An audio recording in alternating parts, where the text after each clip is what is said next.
Mil nações moldaram minha cara, minha voz uso pra dizer o que se cala. O meu país é meu lugar de fala. Olá, seja bem-vindo a mais um podcast Construindo Saberes.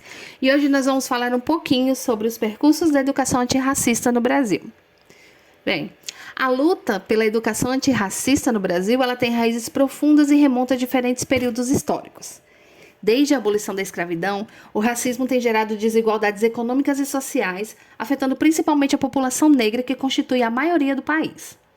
Essas desigualdades se manifestam em áreas como saúde, mercado de trabalho, segurança e principalmente na educação.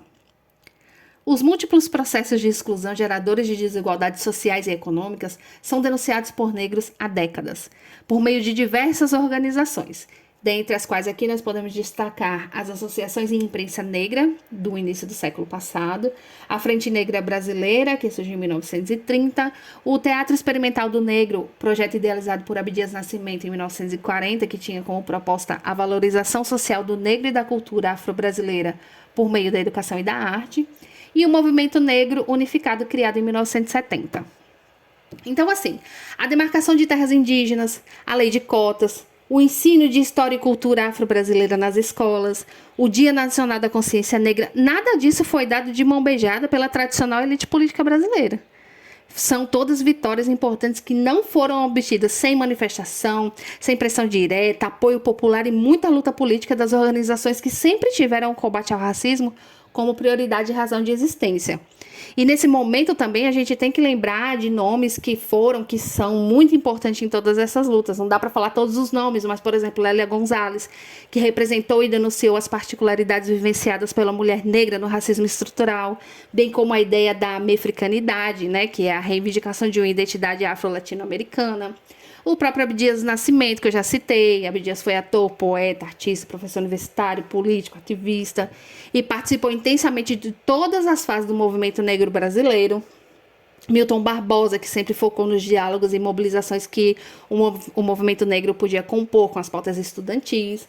Mais recentemente, Djamila Ribeiro, que deu uma sacudida na gente com a sua obra O Pequeno Manual Antirracista, né, onde ela nos provocou a reconhecer o racismo enquanto estrutural e perceber como ele se manifesta em diferentes dimensões do cotidiano, passando pelo foro individual, cultural, econômico e político.